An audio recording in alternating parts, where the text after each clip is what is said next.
Well, good morning, everyone. Pastor Corey Rowan here with Yorksville First, Midvale, and Newport United Methodist Church, bringing you a devotional today out of the book of Isaiah. In Isaiah 24, verse 1, it says, "Behold, the Lord maketh the earth empty, and maketh it waste, and turneth it upside down, and scatter abroad the inhabitants thereof."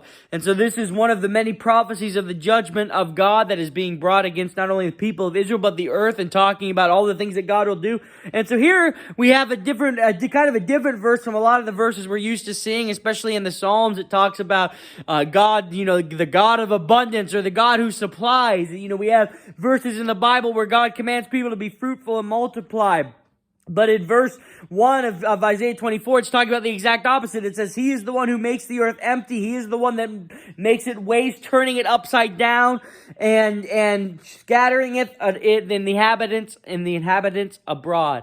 And this is one of the judgments of God. If God is going to be rejected, if this earth is going to reject God, if people are going to turn from God, then how can they expect to continually receive His blessings?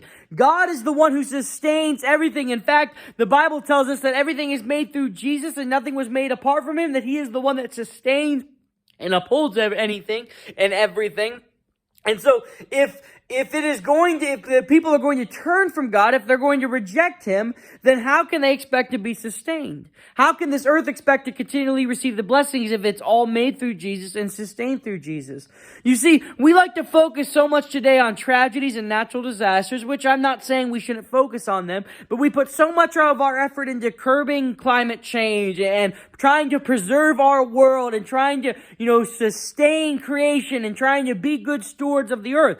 All of which are important. I'm not saying we as Christians should just completely destroy the home we have been, or completely destroy the earth we have been given. But what I am saying is the single most important thing for this earth, the single most important thing for the inhabitants of this earth is to know Jesus and to accept Jesus as Lord. Because apart from Him, there is nothing. Apart from Him, there is nothing good. There is nothing created. There is just darkness. And so my message for us today is, if we are going to be true Christians and true stewards of this earth, if we are going to say we care about this earth, if we're going to say that we care about what happens, then we ought to be witnesses for Jesus. Because apart from Him, there is nothing but emptiness, there is nothing but waste, and there is nothing but everyone being scattered every which way. So my message for you today is to go out and be true witnesses and true activists for this earth by spreading the good news, by spreading the gospel, and by witnessing to this world. Amen.